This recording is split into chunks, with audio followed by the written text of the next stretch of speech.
Hello, this is just a quick video to finish off the appeal to nationalism to achieve unity. We didn't quite have time in the last lesson to finish the last section, which was about aim 3. So that's the strand that we were looking at, the aim 3. So have a quick look at the different strands that you'll need to mind map off there. Purpose, value of anti-socialism, opportunism, middle-class stake in empire. So these are the points that we just need to make sure that you're comfortable with. So the basic point, I mean, there were several reasons obviously that we explored in the last lesson as to why Bismarck pursued nationalism as a central policy whilst he was Chancellor of Germany. But the third aim was about strengthening national unity. Basically the point is that if you can identify an external enemy or an internal enemy, then that is a means of bringing all Germans together. And the concept, the term we use for this is Reichsfeinde, which basically means enemies of the empire. So Bismarck increasingly, as you can see there, targeted external enemies, the best example of that being the French, but also internal enemies, the Catholics, German Catholics and German socialists. And those two ideologies, Catholicism and socialism, what they've got in common is that they are both international. So Bismarck was able to accuse Catholics and socialists of being unpatriotic because they owed loyalty to international forces rather than the German nation. So it served a twofold purpose. First of all, it created greater national unity by encouraging unity through patriotic hatred and fear. And then it diverted attention away from domestic issues. So as we've already developed, this sort of a key concept that Germany was a divided society. It was a class society. Think about our social pyramid that we've looked at several times. Different classes, and we've said, for example, real power lay with the upper classes and the upper middle classes, Sammlungspolitik, and the masses, the broad masses, particularly the working classes at the bottom of the social pyramid, were really denied a proper say in the running of Germany. There was a pretense of democracy, but it was largely a pretense. And as the working classes increasingly grew and grew, then the division within German society over that became more apparent. So attacking socialists, for example, the SPD, the political movement that wanted to give power to the working classes, attacking them for being international and for being disloyal to the nation, was a way really of sort of like trying to create national unity, saying that the working classes owed loyalty to their nation, not to the forces of international Marxism. So Bismarck found that increasingly useful, and here is the point we've already developed, but just so to emphasise it again, the SPD, of course, were the party of the working classes, so it was useful to blame supporters of Marxism, the SPD, as being traitors, and also because they wanted political reform. The SPD wanted to give the working classes greater power in government, which Bismarck, of course, didn't want.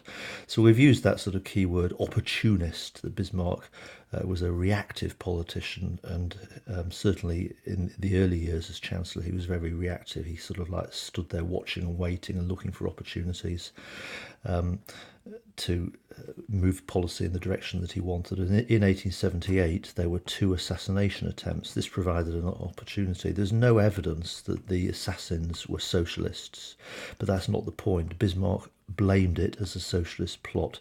It gave him an excuse to criticise the socialists, the SPD, as trying to undermine this new German nation that he had created, and therefore to present a persuasive argument to the working classes that if you follow the SPD, you are being disloyal to the nation, and that the working classes should follow the middle classes and the upper classes and work together to make the nation stronger. So the outcome of that, of course, was the very famous Antisocialist Laws of 1878. Notice the precise name of those laws: the Law for Combating the Criminal Aims of Social Democracy.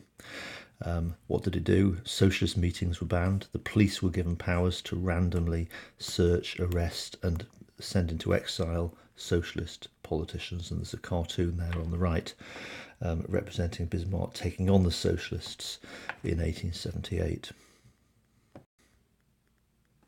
So the result of that, I've just represented it diagrammatically for you here. The first point is the middle class stake in the empire. Because Bismarck sort of egged up this notion that the growing power of the SPD was a threat to the German nation, what that did is it actually created fear for the people in the top part of the pyramid, because the top part of the pyramid were those people who stood to lose most if the SPD were to take power, because if the SPD take power, they're a Marxist political group, they would redistribute wealth downwards to the working classes. So all groups, including the middle stand, I mean, they were lower middle class, but they did have property, they'd worked for it, but the higher up in the ladder you go, the more property and more wealth you have. So all of those groups, as a result of Bismarck's attack on the socialists, became more fearful, and that, of course, united the middle classes and the upper classes. Fear of revolution became a genuine issue in the Second German Empire. What did that do? Well, again, I've represented this sort of diagrammatically. It's a similar sort of point, so you can see the arrows there. The point is that the already the top level of the social pyramid had already rallied together. So the old elites and the new elites, the big industrialists, had formed what was called the Alliance of Steel and Rye, a policy of concentration, Sammlungspolitik, merging together, working together to protect their interests. But what now started to happen, of course, is the middle section of the pyramid likewise moved upwards. They rallied together with the elites. So what's happening here is you're getting a sort of fracturing at this level here. You're getting a separation of German society. Increasingly, you're getting the lower classes being identified and regarded by the middle and upper classes as being a threat to the nation. And of course, the lower classes are therefore broadly internationalist in their outlook. And of course, all those at the top half of the pyramid are nationalistic in their outlook. And that diagram here sort of sums that up, the forces of nationalism, and there in the middle I've shown that sort of idea of social fracturing. So the point is that Germany was becoming increasingly divided, and this was happening gradually over time between 1871 leading up to the outbreak of World War I in 1914. So there is the final strand, a sort of summary, the national identity by 1900. If we sort of move into the 20th century, what was Germany like as opposed to what it had been like in 1871 when Germany had been created. So on the whole, you could argue that Bismarck was successful. He certainly did encourage national unity. So that was a success in the short term, but we can actually see that in the long term, we as historians have got the advantage of hindsight, and we can see that in the long term, what Bismarck was doing was promoting militaristic ideals. He was egging up the threats that were not really threats as a way of creating national unity, and he was promoting the superiority of those strands, although at the time when Bismarck did that, he wasn't intentional, but working together, the impact over time, we as historians can sort of see the what was being created was a sort of aggressive form of nationalism, sponsored in particular by the middle and the upper classes and the military values, that was working through culture, through education, and was sort of identifying external enemies as a way of creating national unity. And what we have to try to understand is what happened in the 20th century, the rise of militarism, and in particular, eventually, the reasons why Hitler and the Nazis took power. So these were all factors that arguably contributed to the events of the 20th century, which is what makes them significant. Thank you very much.